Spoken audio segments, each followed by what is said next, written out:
Money, love, success, happiness, health. What do you want to create? What do you want to do, to be, and to have in this life? You can have it all. You are always just one timeline shift away from the reality that you wish to live in. It's like a television set. All of the channels are present at once on the cable, but you can only dial in and tune into one channel at a time on the screen. Well, the same concept goes along with your timelines. We live in an infinite multiverse. We are infinite spiritual beings having a temporary human experience.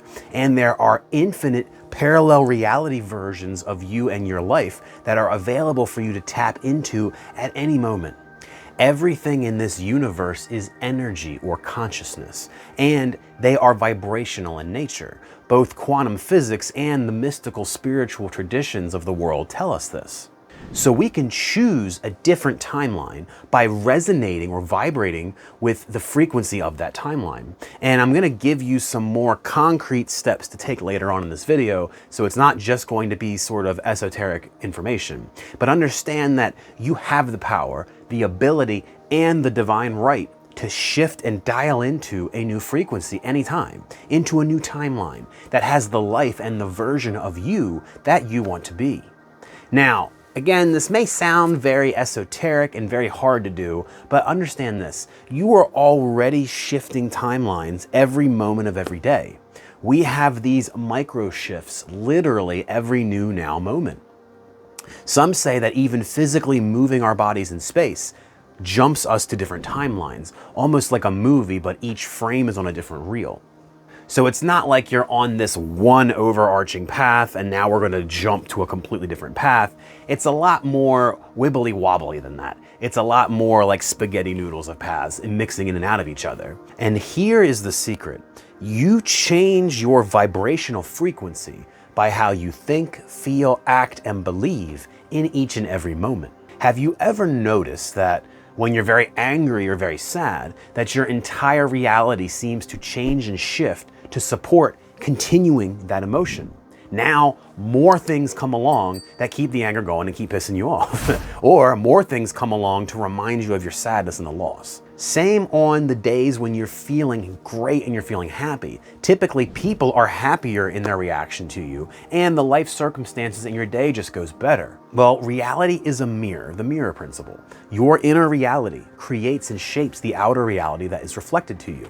This is why how you think, feel, act, and believe is so critical to shifting timelines. You change your outer reality by first recognizing and changing your own inner reality. Now let's get past the esoteric and into the practical things that you can do to begin changing to the timeline and the reality that you want to live in. Now, number one, rewriting your story. The past and the future do not exist. The only thing we have is this one now moment. The past and the future are both changeable and mutable because they only exist in your mind. They exist nowhere else. Really think about that for a minute. Where is the past and where is the future outside of your own mind? It doesn't exist. It's only your memory or your anticipation of events. But there's a great power in this realization that you have the ability to change your past as it sits in your mind. By changing your past, you change the effects and the ways that it has shaped you in this present moment. And by changing yourself in the present moment, you are setting yourself up for a new and different future. Now, science tells us that every time we remember a memory, we unconsciously change it. You know, we take the memory out of the databank, we visualize a scene, maybe there's emotions, maybe there's details. And those details may or may not have been true, by the way. And then we subtly make changes to the memory, and then the memory gets saved back into our databanks again. And this is just neuroscience. This is how our memory works. Now, how different are our memories from the actual event when we've remembered and changed them 1,000 times later or 10 years later? That's why, if you look into this, eyewitness testimony in law enforcement is so unreliable. You could have 5 people that witnessed the same event and get 5 completely different stories as to what actually happened. And that's because we create our memory based on our perception of reality and understanding of the circumstances at the time, and that filters through our personality and who we are. Now, neuroscience also tells us that the brain and the body cannot tell the difference between an imagined visualized event and an event that has actually currently happening in quote unquote reality. So there's power in this too. You can consciously change your past memories by recalling them, but visualizing a different sequence of events coupled with new emotions that you would have felt to match the new events. Emotion is a key part of making these changes stick. You can choose to remember things of the past in a way that empowers you and helps you instead of hurts you. I've done this with a lot of traumatic memories from my childhood, and it's worked out really well. You can also, this is the fun part, you can also create completely fake memories to take on characteristics and traits. If you want to be more confident and successful, for example, literally visualize and create a memory of times you were successful, even if it didn't happen. Your brain can't tell the difference. And if you repeat this 5, 10, 20 times over the course of a few weeks, you make a deep impression on your subconscious mind. Now you have the trait of confidence because you remember it. And the more you do this, the more you reinforce the memory and the trait, and the more you reinforce that subconscious impression. It sounds too simple to be true, but it really is. This is what teachers like Dr. Joe Dispenza and Neville Goddard are talking about. You are conditioning your body to a new mind. So what new story will you create? Let me know in the comments down below. What is the new story you're going to create? What new memories are you going to try out? Writing these things out is very powerful. I want to know what you are creating and what you plan to change in your life. Number 2, second practical step and tip, you have full control over your reality. Remember again the mirror principle, right? Inner creates the outer. I'm beating a dead horse here, but the inner is how we think and feel about ourselves, what's possible for us and the world at large. It's what beliefs and stories we have about reality and ourselves. And it's about the actions we choose to take each and every moment of our lives. Do you have control over what you think and feel, the actions you take, and the beliefs and stories that you have about reality? I would assert that yes, we do. So if you have control over those inner components, then you have control over your outer reality. Now, 90% of all transformation starts with awareness. You can't fix something until you become aware of it. So become aware of your current identity and write it down. What are the ways in which you are limiting yourself and your reality? Maybe you have a scarcity mindset when it comes to money, and a lot of times we pick these things up from our parents. Maybe there's beliefs about relationships and self-worth that are blocking love, and you can investigate your family to see what beliefs run in the family. They probably run in you. And once you get a clear picture of where you are at, look at your external reality, right? Write down the internal reality. Now look at the external, and where are you in relation to what you want to manifest? Now you can begin to map how these inner qualities have created the reality that you're currently experiencing.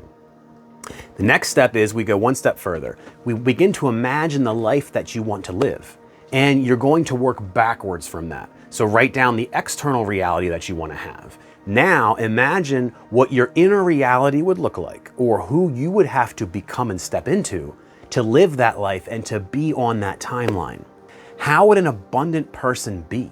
Who would you have to become to attract the perfect lover? What does it look like? The version of you that quits the 9-to-5 job and starts your own business and lives by your own rules. Now, with this new identity and new information, it's as simple as choosing that identity every moment of every day. I said simple, not easy. Choosing to think, feel, act, and believe in harmony with this new version of you. And the more that you can do that, the more you take action as the new version, the more you begin to shift to and live on that timeline. Now understand, it's not going to happen overnight, although technically it can. So patience is a very important part of this process. Ignore 3D reality and keep your inner reality aligned with the new version of self and that new timeline, and you will shift. Now, number 3, these are some more practical tools to help you on this journey of shifting. Affirmations are a tool that I've used for years in this process. Affirmations that start with I am, I have, I choose, etc., things like that. Affirmations that are spoken in the present tense. I am abundant, I have love, not I will or I will be. These impress on the subconscious mind the more we consistently repeat them and feel them to be true within ourselves. Now, Visualization is another hugely powerful tool. Neville Goddard, who is a law of assumption teacher, or teaches the law of assumption, and Dr. Joe Dispenza are really big on this. You visualize what you want to manifest with a scene that implies the wish is fulfilled. And it's important at the same time to feel a strong emotion along with that visualization. And that is the emotion of how it would feel when the wish is fulfilled. Like, how would it feel to wake up in the morning and tell your boss you're not coming into work ever again, right? What would that feel like? Embody that. How would it feel to wake up in bed next to the perfect lover, right? And engage your physical senses too, your smell, your taste, your touch, and visualize through the eyes of that future version of you. You don't want to view yourself in the third person like a movie, because neuroscience says that doesn't work very well. You have to literally be in that version of you and see through those eyes and be in that body when you're doing the visualization. Meditation is another great tool and is usually combined with visualization for a much more powerful impression on the subconscious mind. It's why I visualize when I'm done meditating every day. When you meditate, you firstly are dropping your resistance to manifestation. You're calming the mind down, you're getting it out of the way, and you're allowing yourself now to flow to a new timeline. And a lot of Dr. Joe Dispenza's work is based in meditation for this reason, and it gets results. You can couple that meditation time with visualizing to then supercharge the manifesting power. Again, for some people, this does work overnight. Miracles can happen. But for most of us, it does not, unfortunately. So don't get discouraged if you meditate for a couple of days and a couple of weeks and, you don't wake up next to the lover, you don't have $1 million. Meditation is a lifelong habit that we develop because of how much it benefits our body, our mind, and how much it allows our manifestations to flow through. Now, this process of shifting timelines is greatly helped by working deeper with the mirror principle. If you check out this video, I go deep on the mirror principle and I give you more practical tips and examples from my own life where I created literally a 6-figure IT business and quit my 9-to-5 job by working with this principle in my life. And I did that over 9 years ago. I hope you choose to make it a great day. Much peace to you, my friend.